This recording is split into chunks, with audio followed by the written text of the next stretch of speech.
A very common issue that people are faced with is trying to keep the dog out of certain areas in the house. Here's Stanley. He's a great Wheaten Terrier.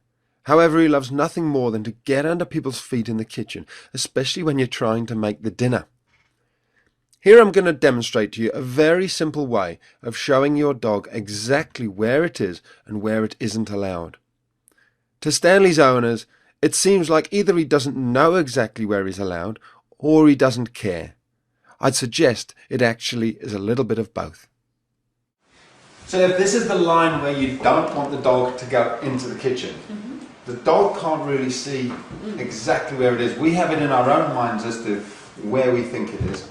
But to make it really clear to the dog, all we're going to do is put down some sticky tape. It's crucial that there's a very obvious line for your dog, such as a change in the floor surface from wood to carpet.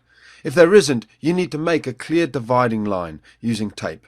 Don't worry, it doesn't have to be forever. All we're going to do is kind of encourage him to come in.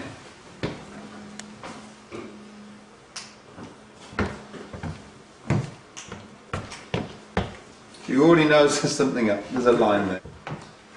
So look at that. We haven't even trained him. That line has just gone down. He knows. Good boy, Stan. Outside, out the kitchen. Good boy. Good boy. Here I'm demonstrating how clear the message is to Stanley. I'm dropping some food on the floor and he still doesn't come in. So we haven't really, you've been training him a little bit to keep him out the kitchen, but you can see the power of that white line. He almost has instantaneously realised that is the line. It's now very clear. I don't know how you'll feel. Out the kitchen, out the kitchen. Good boy, good boy. Okay, so out of the kitchen when he backs off, praise him. When he's out the kitchen, we praise him. Now what we don't want to do is get him to think that every time he comes in here, if we chase him out, he gets a treat. We want him off the line. So we're actually going to say, out the kitchen, good boy. We don't want him in the kitchen at all. And he's not allowed to touch that line with his foot.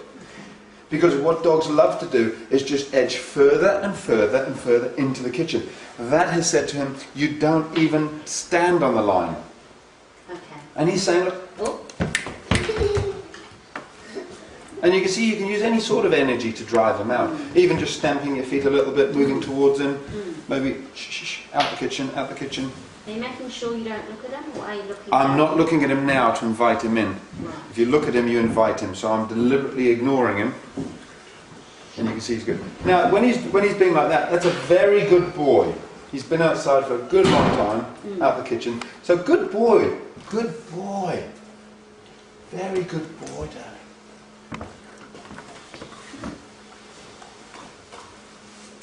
Further.